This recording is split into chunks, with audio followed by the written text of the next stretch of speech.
Kami mensyukuri penyertaan-Mu yang begitu hebat, begitu ajaib di dalam kehidupan kami, Tuhan. Hingga kami memasuki minggu kedua di bulan Juni ini. Tidak ada satupun yang waktu kami lewati tanpa bersama-Mu. Sungguh besar setia-Mu, Tuhan. Sungguh besar anugerah-Mu.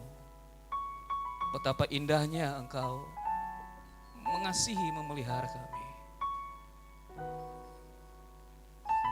Itu sebabnya Mu sajalah kami mempercayakan seluruh hidup kami. Apapun yang akan kami hadapi ke depan, Tuhan selalu ada beserta dengan kami.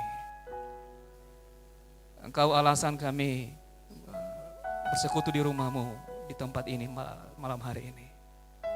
Karena itu berfirmanlah kepada kami ya Tuhan. Sampaikan isi hati-Mu bagi setiap anak-anak-Mu di tempat ini.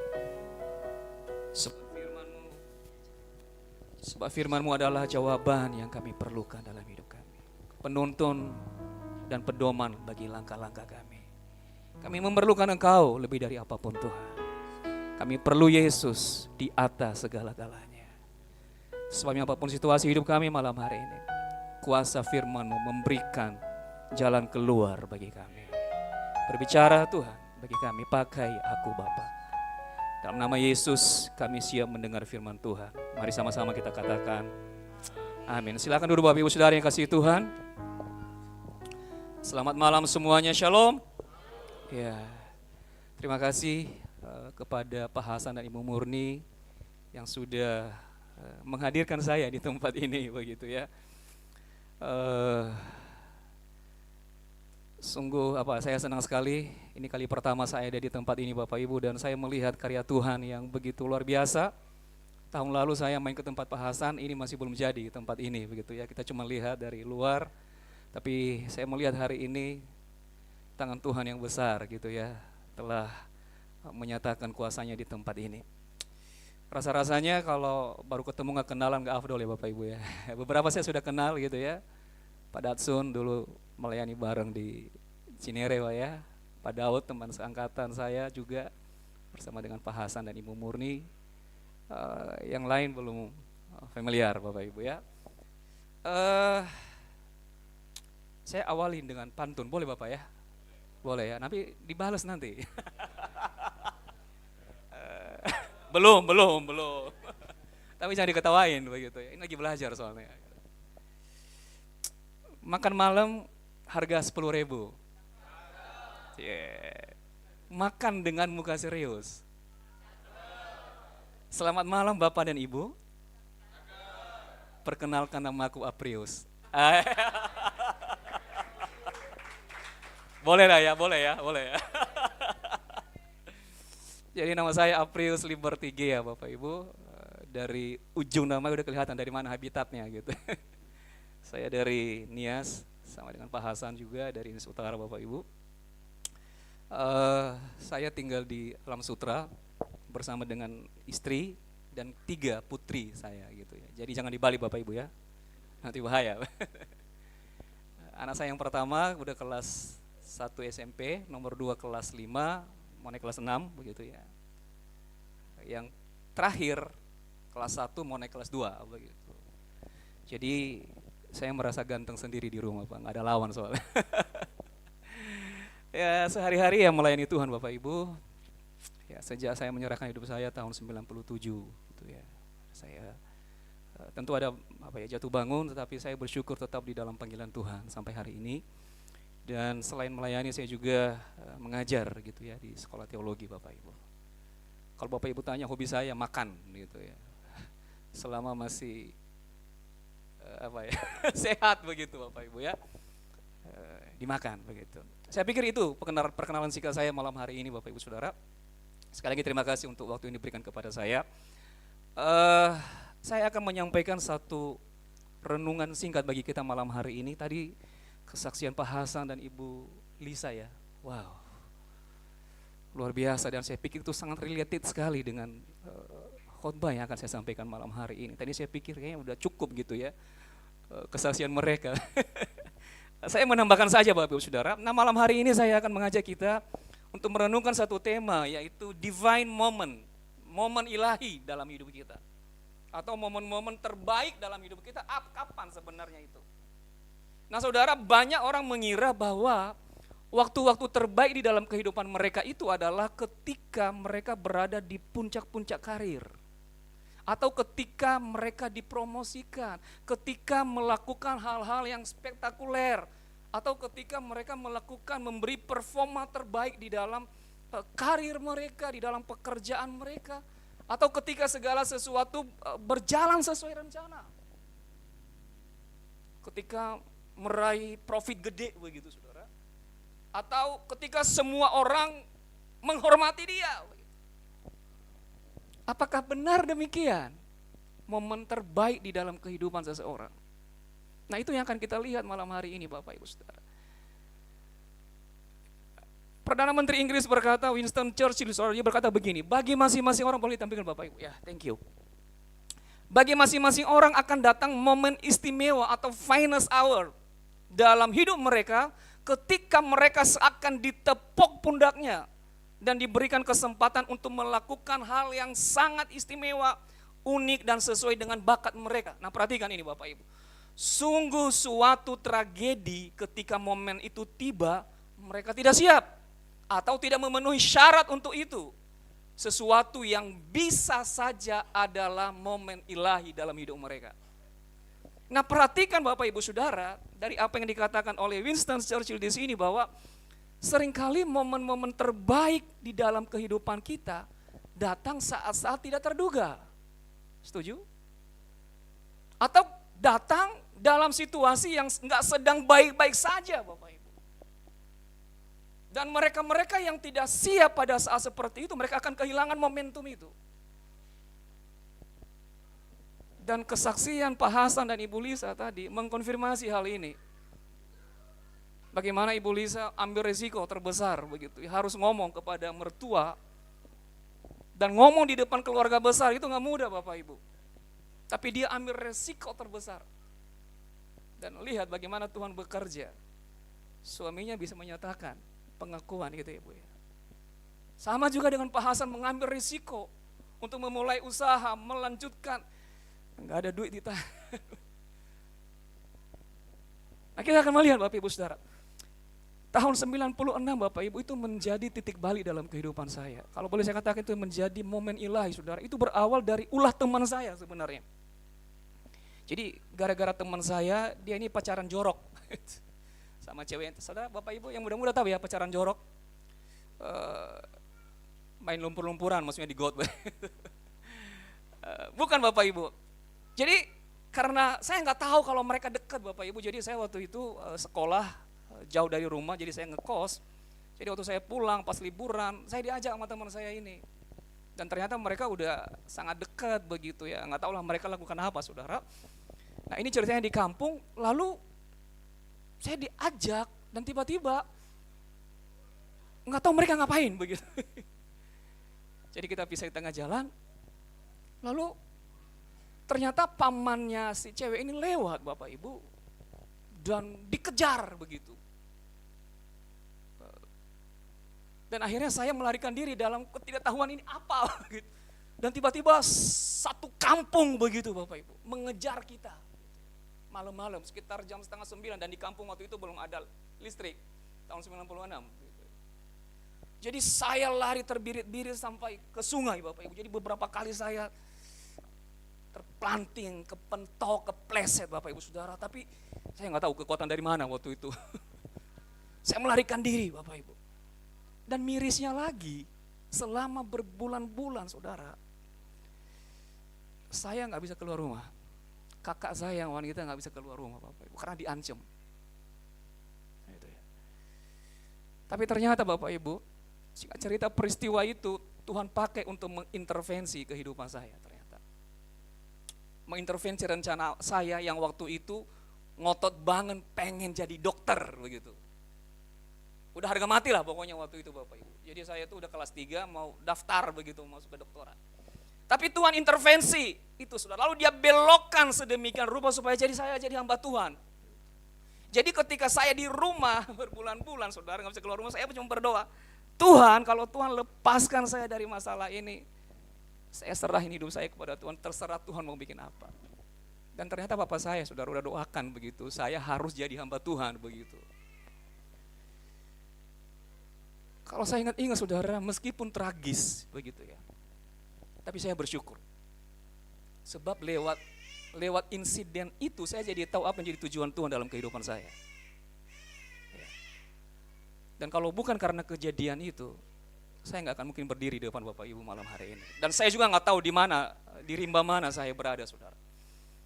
Kadang saya berpikir kok cara Tuhan panggil saya kayaknya serem banget gitu. Kerenan dikit kenapa begitu ya. Kalau orang-orang kan dapat penglihatan begitu ya. Lalu ada suara spektakuler menggelergah dari sorga, kan kalau disaksikan enak begitu. Ini dikejar-kejar orang sekampung gitu. Tapi begitulah cara Tuhan, saudara. Dan itu cara yang paling tepat dia bawa saya masuk di dalam panggilannya. Kapan terjadi momen ilahi itu dalam kehidupan kita, Bapak Ibu, dan bagaimana kita mengalaminya? Nah, kita akan baca bagian firman Tuhan malam hari ini dari Ester pasal 4. Pasal 4 ayat 10 sampai 17, Bapak Ibu, kita baca bergantian saja kita baca ayat ini. Ada di PowerPoint juga saya sudah, tapi kurang kelihatan ya. Dari pasal 4 ayat 11. Saya baca ayat yang ganjil, nanti Bapak Ibu baca ayat genap. Demikian seterusnya. Demikian firman Tuhan, ayat 11. Semua pegawai raja serta penduduk daerah-daerah kerajaan mengetahui bahwa bagi setiap laki-laki atau perempuan yang menghadap raja di pelataran dan dengan tiada dipanggil, hanya berlaku satu undang-undang, yakni hukuman mati. Hanya orang yang kepadanya raja mengulurkan tongkat emas yang akan tetap hidup. Dan aku, ini kata Ester, selama 30 hari ini, selama 1 bulan, tidak dipanggil menghadap raja. Bapak Ibu silakan.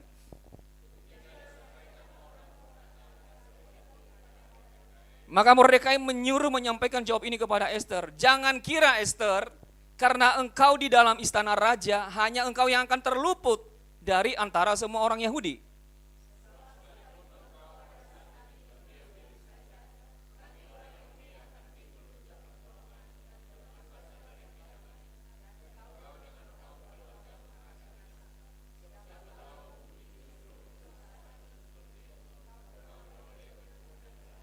Maka Ester menyuruh menyampaikan jawab ini kepada Mordekai, jemaat Tuhan.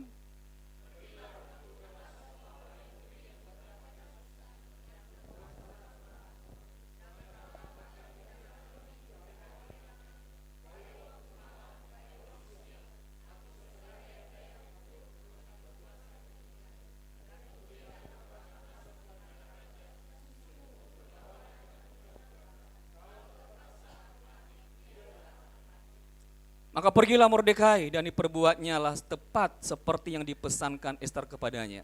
Yang menjadi perenungan kita malam hari ini di ayat 14, Bapak Ibu. Saya baca kembali kepada kita, tolong diperhatikan. Sebab sekalipun engkau pada saat ini berdiam diri saja, nggak ngapa-ngapain maksudnya, bagi orang Yahudi akan timbul juga pertolongan dan kelepasan dari pihak lain.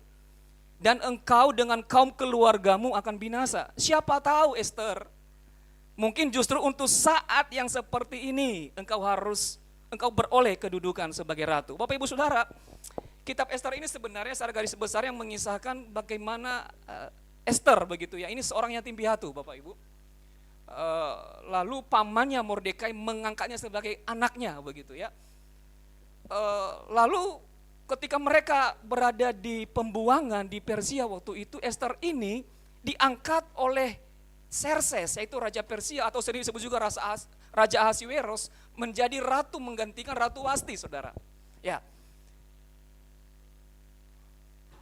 Dan Haman, ini Haman bukan Hamas, Bapak Ibu. Haman adalah seorang perdana menteri, ya perdana menteri atau orang kepercayaan dari Ahasiweros, sangat membenci bangsa Yahudi dan mereka bersengkokol untuk melenyapkan orang Yahudi yang ada di pembuangan di Persia pada waktu itu. Dan sasaran utamanya adalah Mordekai. Kenapa Mordekai, Bapak Ibu? Karena Mordekai ini menolak menyembah Haman. Ya, menolak memberikan penghormatan, membungkukkan badannya kepada Haman. Kenapa? Karena bagi Mordekai yang layak disembah itu hanya satu, itu Tuhan.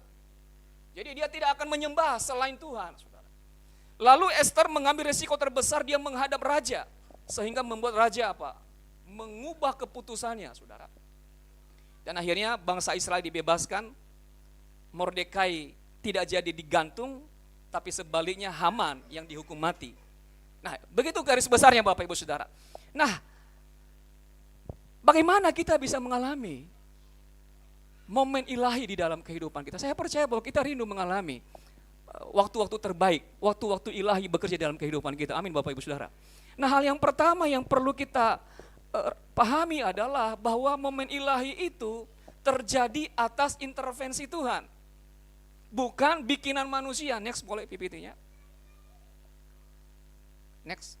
Satu lagi Bapak. Ya. Jadi momen ilahi itu terjadi atas intervensi Tuhan Bapak Ibu Saudara. Kitab ini sebenarnya mengajarkan bahwa Allah mengatur segala peristiwa yang ada di tengah-tengah dunia ini. Jadi Tuhan itu berdiri di balik layar untuk mengendalikan segala sesuatu Bapak Ibu. Yang kadang itu gak kelihatan bagi kita. Tujuannya apa? Untuk membela anak-anaknya.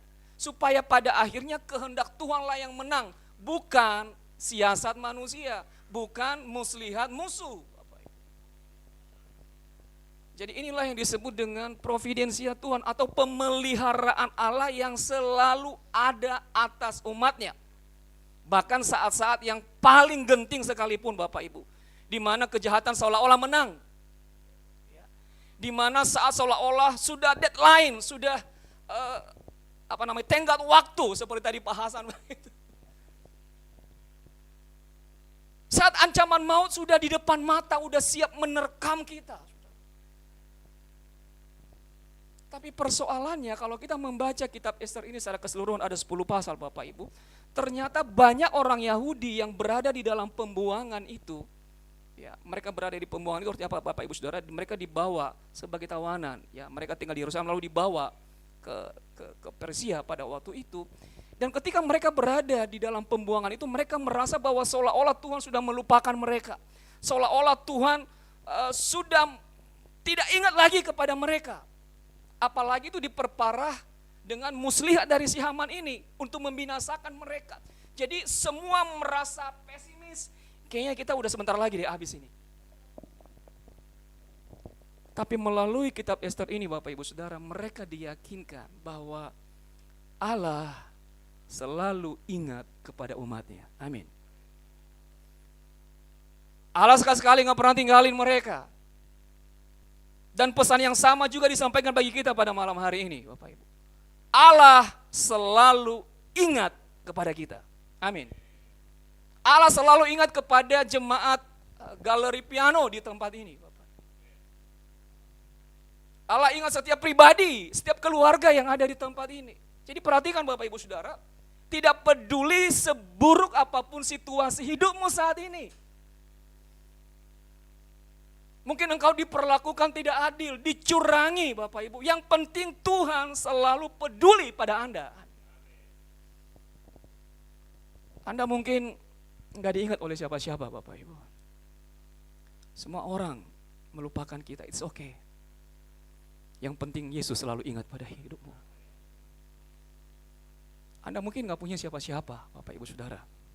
Semua ninggalin Anda, melupakan Anda, enggak apa-apa, it's okay. Yang penting Yesus tidak pernah melupakanmu. Dan dia berjanji dia akan selalu setia beserta engkau. Dia Immanuel. Dia berkata, aku menyertai engkau sampai kesudahan akhir zaman. Zaman ini boleh berubah, boleh berakhir. Tapi kasih Tuhan tidak pernah berakhir saudara. Anda mungkin gak punya apa-apa, kita gak kaya raya Bapak Ibu Saudara. It's okay. Yang penting kita punya Yesus. Kenapa? Karena memiliki Yesus, memiliki segala-galanya Bapak Ibu. Tapi sebaliknya kehilangan Yesus, kehilangan segala-galanya. Kehilangan arti kehidupan di tengah-tengah dunia ini. Atau Anda mungkin sedang menghadapi banyak persoalan, pergumulan di tengah-tengah kehidupan sekarang ini.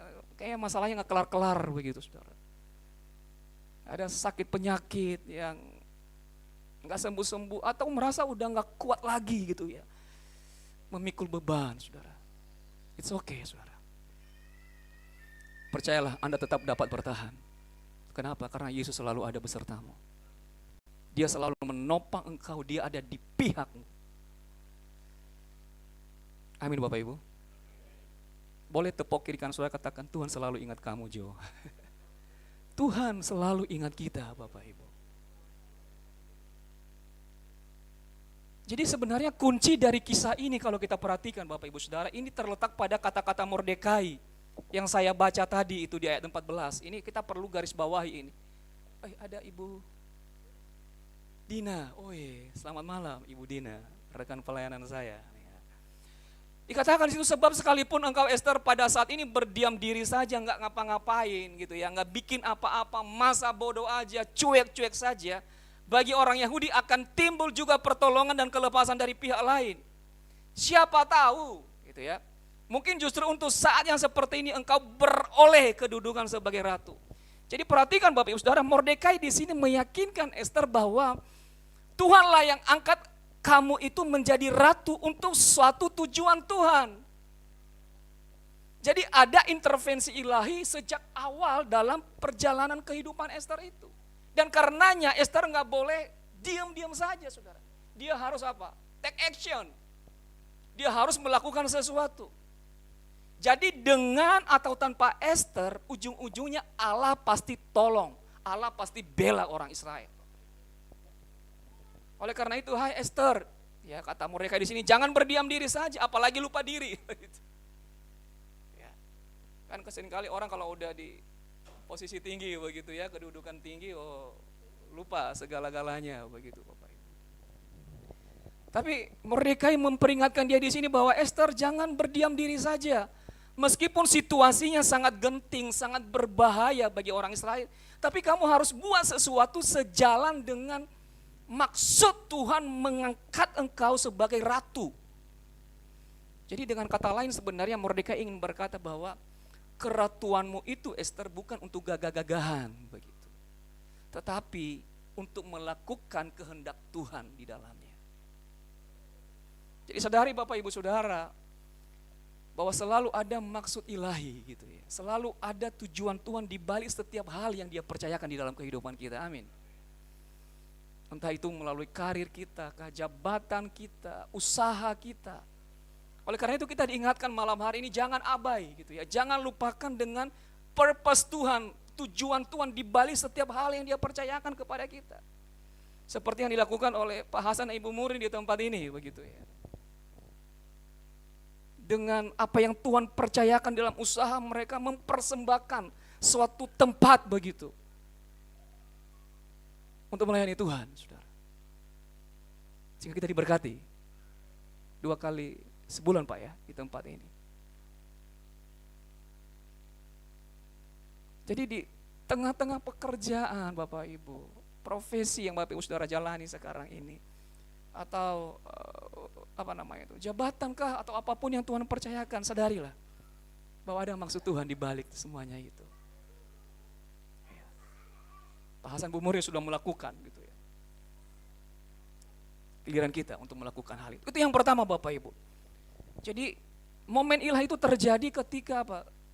Intervensi Allah dalam kehidupan kita. Yang kedua, kapan momen ilahi itu terjadi Bapak Ibu Saudara? Ketika kita melihat segala sesuatu seperti Tuhan melihatnya. Next PPT-nya Pak, boleh? Iya, melihat dari perspektif Tuhan Saudara. Mengapa kita harus melihat seperti Tuhan melihat Bapak Ibu? Nah ini pertanyaannya, mengapa kita harus melihat seperti Tuhan melihat? Karena Tuhan hanya melihat hal-hal yang terbaik dalam hidup kita ini, amin. Karena Tuhan hanya melihat hal-hal yang ilahi atas kehidupan kita. Oleh karena itu kita harus menyelaraskan kacamata kita ini dengan kacamata Tuhan Bapak Ibu. Nah perhatikan di sini bahwa setelah Esther diingatkan oleh Mordekai, akhirnya Esther klik bahwa benar Tuhan mengangkat dia jadi ratu untuk sebuah maksud Tuhan, saudara.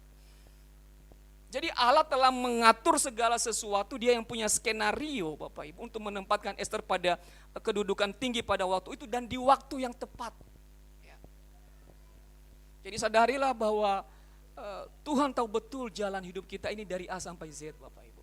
Oleh karena itu, mari kita menyelaraskan pandangan kita ini seperti Tuhan melihatnya, saudara. Sehingga kita nggak mudah kecewa ketika kita menghadapi persoalan. Dan kita juga nggak latah nengking-nengking masalah, begitu. Kenapa? Wong Tuhan kok izinin masalah itu kita hadapi. Amin, Bapak Ibu. Ya. Next lagi PPT-nya. Saudara ini perhatikan nih. Tadinya saya mau siapin gelas tapi lupa bawa. Mengapa pensil, Bapak Ibu? Pensil itu bila dimasukkan di dalam gelas yang berisi air selalu kelihatan bengkok atau kelihatan patah. Kenapa, Bapak Ibu? Padahal pensilnya lurus. Itu ya. Tentu ini efek pembiasan gelombang cahaya, Bapak Ibu Saudara. Tapi persoalannya mengapa yang lurus tapi terlihat bengkok? Karena kita melihat dari sudut pandang kita, dari posisi kita. Tapi kalau kita melihat dari atas gelas itu, lurus kok pensilnya, betul nggak? Nanti Bapak Ibu coba di rumah ya, ya dari kejauhan gitu ya, isi air Bapak Ibu. Dari jauh pasti kelihatan bengkok. Tapi kalau kita lihat dari atas lurus kok. Mengapa yang lurus kelihatan bengkok? Ya, karena kita melihat dari kacamata kita, dari tempat kita berdiri. Oleh karena itu apa, saudara? Ganti kacamata Anda. Ya, ganti kacamata Anda dengan kacamata surgawi, itu saudara. Belinya di mana nggak tahu, bisa mungkin di Shopee ada kali Pak ya, di Tokped atau di Ciledug Mall kali di sini ada ya. Maksud saya Bapak Ibu Saudara, baca Alkitab, amin. Ketika kita baca Alkitab maka kita dapat kacamata ilahi melihat segala sesuatu. Gratis lagi, nggak perlu bayar gitu. Jadi mulai sekarang ini perbanyak apa saudara? Ngaca di Alkitab, bukan ngaca di cermin begitu. Kalau ibu-ibu kan selalu bawa cermin kemana-mana gitu ya. Dijamin setiap tasnya pasti ada cermin. Gitu. Layar HP pun bisa jadi cermin, betul Bapak Ibu? Ya. Mengapa ibu-ibu selalu bawa cermin gitu ya di tas mereka? Kalau ada yang luntur, cepat-cepat dipoles Bapak Ibu. Jadi soal poles memoles, ibu-ibu lah juaranya begitu ya. Dijamin glowing seketika begitu. Oplas Korea pun kalah Bapak Ibu. Lihat saja hasil polesannya malam ini. Oh bukan ya, ini ori semua dong ya. Dia cantik semuanya. Nah, ada seorang anak kecil Bapak Ibu Saudara sedang memperhatikan ibunya yang sedang menyulam. Lalu ia bertanya, ibu sedang ngapain sih? Sedang menyulam. Nah, ibu sedang menyulam sebuah bunga. Oh, kata anaknya, ibu hebat sekali ya. Jawab anak itu, lalu dia pergi ke kamar saudara. Tapi tidak lama kemudian anak itu kembali lagi kepada ibunya dan berkata, Bu, kok sulaman ibu dari bawah kelihatan berantakan sekali. Yang kelihatan hanya benang-benang yang kusut. Ibunya hanya tersenyum, saudara, ketika anaknya berkata seperti itu. Lalu dia berkata, nak, sabar sebentar ya. Biarin ibu selesaikan dulu sulaman ibu. Udah pergi lagi main ke kamar begitu. Tapi setelah capek bermain, saudara, anak ini kembali lagi kepada ibunya dan ternyata ibunya udah gak menyulam lagi, saudara. Lalu dia dekatin ibunya berkata, mana hasil sulaman ibu? Ibunya bilang, kamu udah gak sabar ya. Coba lihat apa yang ada di atas meja itu. Sambil ibunya menunjuk saudara tempat dia meletakkan hasil sulamannya itu. Lalu anak itu kemudian mendekati meja itu Bapak Ibu Saudara dan melihat dari atas meja itu dan dengan mata yang berbinar-binar, terkagum-kagum, dia melihat sebuah sulaman bunga yang sangat indah sekali saudara. Lalu dia berkata kepada ibu, ibu benar ini hasilnya bu, seolah dia gak percaya Bapak Ibu Saudara. Dia bilang bagus sekali, pujinya ada sambil dia memeluk ibunya Bapak Ibu Saudara. Yang mau saya katakan kepada kita Bapak Ibu, hidup kita ini ibarat proyek sulaman ilahi Bapak Ibu. Seringkali pada waktu Tuhan menyulam kehidupan kita, yang kita lihat bawahnya, kita fokus melihat benang-benang yang gak beraturan, yang kusut, yang kacau Bapak Ibu Saudara. Kita seringkali mengeluh karena sulitnya hidup yang kita jalani, Bapak Ibu. Tampaknya seperti benang-benang kusut, kacau, berantakan, dan seolah-olah berat untuk dijalani, saudara. Tapi sesungguhnya percayalah bahwa itu adalah saat-saat di mana tangan Tuhan sedang menyulam kehidupan kita. Amin, Bapak Ibu. Hanya kadang kita nggak sabar, Bapak Ibu. Terkadang yang kita lihat itu adalah bagian bawahnya. Kita terlalu fokus melihat bagian bawahnya, Bapak Ibu. Padahal Tuhan sedang menyulam sebuah bunga yang sangat indah. Dan saya mau katakan kepada kita malam hari ini, Tuhan tidak akan pernah biarkan hidup kita seperti benang kusut, Bapak Ibu. Amin. Kita imani. Tangannya sedang merenda sebuah karya yang agung mulia sekarang ini. Dan saya bayangkan nanti Bapak Ibu, kehidupan kita ini ketika selesai disulam oleh Tuhan, menjadi pajangan yang menginspirasi banyak orang. Amin. Memberkati banyak orang, saudara. Oleh karena itu Bapak Ibu Saudara, mari kita melihat semuanya seperti Tuhan melihatnya. Ketika kita melihat, menyelaraskan cara pandang kita ini seperti cara pandang Tuhan, saudara, maka di situ kita akan mengalami momen-momen terbaik di dalam kehidupan kita. Tapi penting diingat juga bahwa terkadang Tuhan memakai masalah, Tuhan izinkan masalah untuk menyelesaikan masalah. Nah ini yang menarik ini Bapak Ibu. Tuhan memakai masalah untuk menyelesaikan masalah, kok bisa begitu? Itulah yang dialami oleh orang Israel Bapak Ibu. Ya, mereka dibuang ke negeri orang lalu difitnah dan siap dibasmi, tapi justru Tuhan pakai masalah-masalah itu untuk apa? Untuk angkat mereka, untuk bangkitkan kehidupan mereka. Esther jadi ratu, Mordekai jadi perdana menteri nantinya menggantikan si Haman, saudara. Dan orang Israel dibebaskan. Jadi perhatikan, musuh boleh merancang pemusnahan, tapi Tuhan bisa mengubahkan itu menjadi promosi. Amin. Tuhan mengangkat kita, Bapak Ibu. Jadi lain kali kalau ada yang memfitnah saudara, siap-siap saja, itu udah sinyal gitu, bahwa promosi Tuhan udah dekat. Amin ya. Tapi jangan dijadiin pembenaran juga begitu Bapak Ibu ya. Oh cari-cari masalah, ntar juga nanti dipromosiin Tuhan, itu namanya mencobai Tuhan Bapak Ibu. Saudara, tahun 2009 saya kecelakaan dari motor Bapak Ibu. Ya, jam 4.30 subuh karena saya mau doa pagi di gereja waktu itu. Jadi saya pingsan di jalan itu di depan Selipi Jaya gitu Bapak Ibu Saudara. Lebih dari sejam gitu. Jadi pagi-pagi itu nggak ada orang di situ Bapak Ibu tahu. Ya, kayaknya saya masih ngantuk, jadi saya nabrak pembatas jalan tol di depan Selipi Jaya itu Bapak Ibu. Dan kalau secara manusia Bapak Ibu harusnya saya ini udah lewat begitu ya. Atau minimal buta lah, atau minimal geger gitu ya. Tapi Tuhan bilang belum selesai. Karena saya harus saksikan di depan Bapak Ibu malam hari ini begitu. Saudara percaya nggak percaya, muka saya ini 48 jahitan Bapak Ibu. Masih ada bekasnya sampai hari ini. Saya sengaja, dokter saranin saya udah laser aja Pak, saya nggak mau Bapak Ibu. Ini bukan tato Bapak Ibu ya. 48 jahitan Bapak Ibu. Jadi waktu saya jatuh itu, saya nggak tahu, mungkin lebih dari sejam, akhirnya ada tukang ojek yang lewat Bapak Ibu. Lalu dia bopong saya dalam keadaan pingsan, dia bawa ke rumah sakit di belakang Selipi Jaya itu. Saya lupa nama rumah sakitnya itu apa. Lalu saya dibangun-bangunin sama dokternya, Pak bangun-bangun. Akhirnya saya siuman Bapak Ibu Saudara. Setelah saya siuman, saya lihat tangan saya kok banyak darah begitu. Saya ingat saya tadi kan ke gereja, kok banyak darah. Akhirnya dokter bilang, Bapak lagi di rumah sakit. Ah, saya tadi ke gereja. Akhirnya saudara, saya spontan bangun dan saya lihat ada kaca di sebelah situ. Lalu saya melihat muka saya, ketika saya melihat muka saya berdarah semuanya, saya pingsan lagi Bapak Ibu.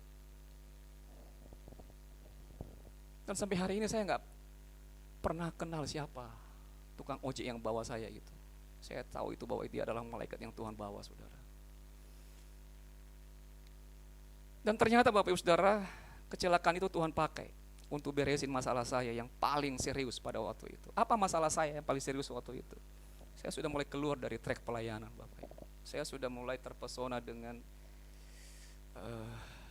gaya hidup di kota metropolitan. Saya udah mulai keluar dari, udah kompromi sana sini, Bapak Ibu.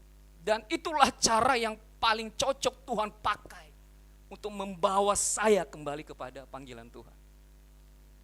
Nah, itu sebabnya saya selalu ingat bekas-bekas ini, Bapak Ibu. Jadi setiap kali saya ngaca, saya bercermin, saya ingat tangan Tuhan.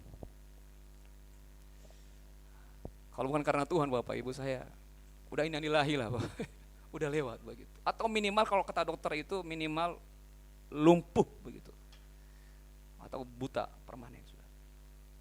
Tapi Tuhan bilang belum selesai begitu. Saya harus melanjutkan di dalam panggilan. Jadi saudara, mari kita belajar bahwa terkadang Tuhan izinkan masalah justru untuk beresin masalah-masalah kita yang lain yang paling serius. Amin. Seperti saya, Tuhan izinkan kecelakaan itu hanya untuk supaya tarik saya, saudara, di dalam pelayanan. Dan sejak itu saya berjanji, Tuhan, saya komitmen di dalam pelayanan. Kalau Tuhan izinin masalah dalam kehidupan kita, Tuhan bukan lagi iseng, Bapak Ibu. Tuhan bukan lagi nggak ada kerjaan begitu. Oh, tak kerjain dulu Bu Murni deh. Bukan, saudara. Sebenarnya masalah-masalah yang terjadi itu adalah instrumen yang Tuhan pakai untuk melatih kepekaan kita. Amin. Supaya kita klik bahwa ada rencana Tuhan di balik semuanya itu. Yang terakhir, Bapak Ibu Saudara, ini sampai jam 11 ya Pak Hasan ya. Tiba-tiba nanti saya teriakin lagi gitu ya. Apa sesungguhnya momen ilahi itu, Bapak Ibu Saudara? Momen ilahi dalam kehidupan kita sebenarnya adalah ketika kita berani ambil risiko terbesar kita, Bapak Ibu.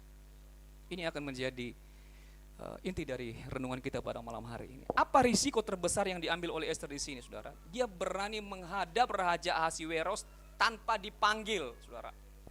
Ya, jadi seorang yang nongol di pelataran dalam istana pada waktu itu tanpa dipanggil oleh raja, hukumannya adalah hukuman mati, Bapak Ibu. Ya. Dan saat itu dikatakan tadi sudah sebulan lebih Esther nggak dipanggil-panggil gitu ya sama Raja Ahasiweros, saudara. Tapi Esther siap ambil resiko. Dia mau menghadap raja gitu. Dan lihat bagaimana tekad Esther, saudara, di pasal 4 ayat 16 dikatakan di situ. Ini ya. Dan kemudian aku akan masuk menghadap raja, sungguh pun berlawanan dengan undang-undang. Kalau terpaksa aku mati, biarlah aku mati. Saudara perhatikan bahwa Esther tahu kok akibat buruk yang akan dihadapi dengan pilihannya itu, saudara. Tetapi ia bersedia mengambil risiko terbesar dalam kehidupannya demi bangsanya diluputkan dari pemusnahan, saudara. Ya, emang Esther ini udah cantik, saudara, tapi berani pula begitu ya. Ada namanya Esther di sini? Nggak ada, gitu ya. Ini Esther ini paket komplit. Udah parasnya cantik, hatinya juga, dan tindakannya cantik, Bapak Ibu Saudara ya.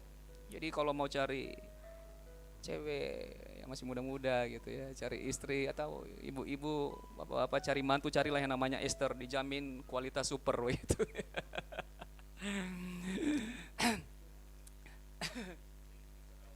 Oh ya, berarti kualitasnya.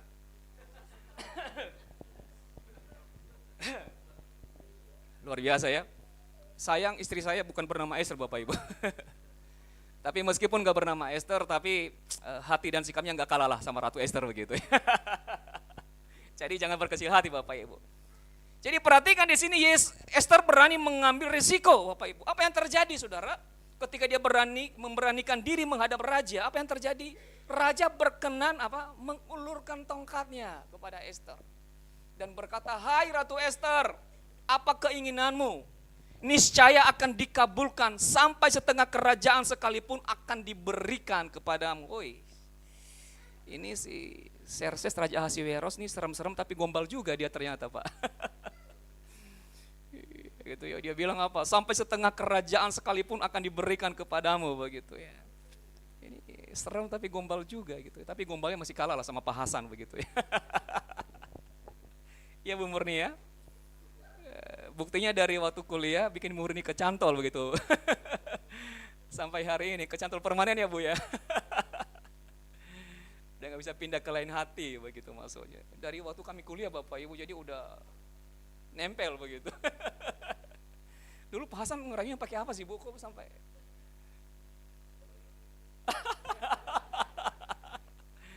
jadi Pak Hasan tuh kalau merayu itu bulan pun bisa meleleh begitu mendengar rayuan. Nah, perhatikan saudara, apa yang Esther lakukan? Dia cuman ajak makan saudara, dia undang makan, jamuan makan. Jadi dia bilang makan yuk begitu.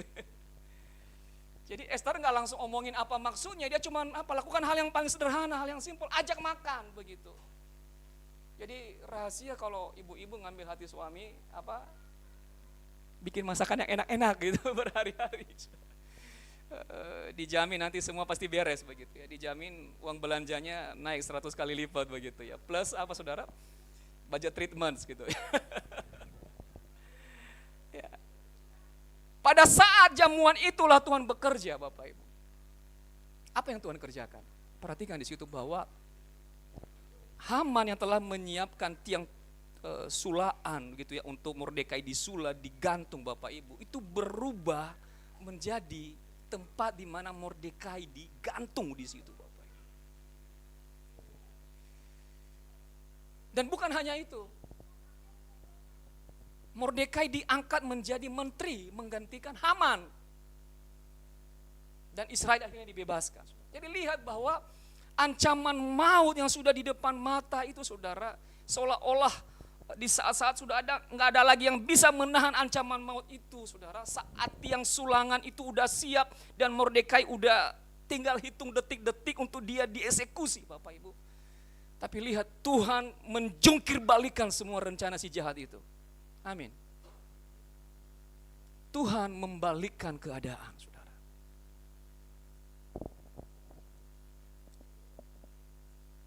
Jadi kapan kita bisa mengalami divine moment di dalam kehidupan kita? Ketika kita berani ngambil risiko. Amin saudara. Apa yang Pak Hasan dan Ibu Murin lakukan saudara, tadi apa yang disaksikan itu luar biasa.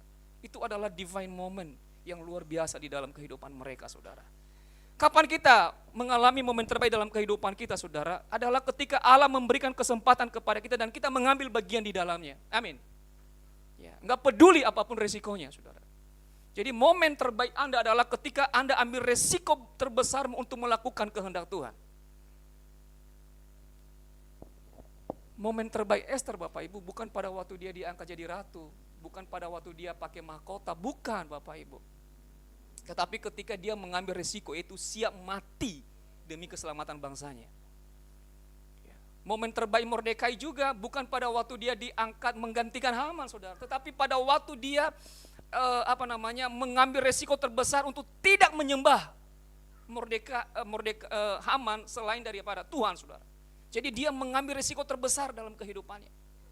Begitu juga sebenarnya momen terbaik dalam kehidupan Yesus bukan pada waktu dia dibaptis, saudara. Bukan pada waktu dia melakukan banyak mujizat, menyembuhkan orang saudara, atau ketika dia terangkat ke surga, bukan itu Bapak Ibu. Kapan momen terbaik dalam kehidupan Yesus saudara?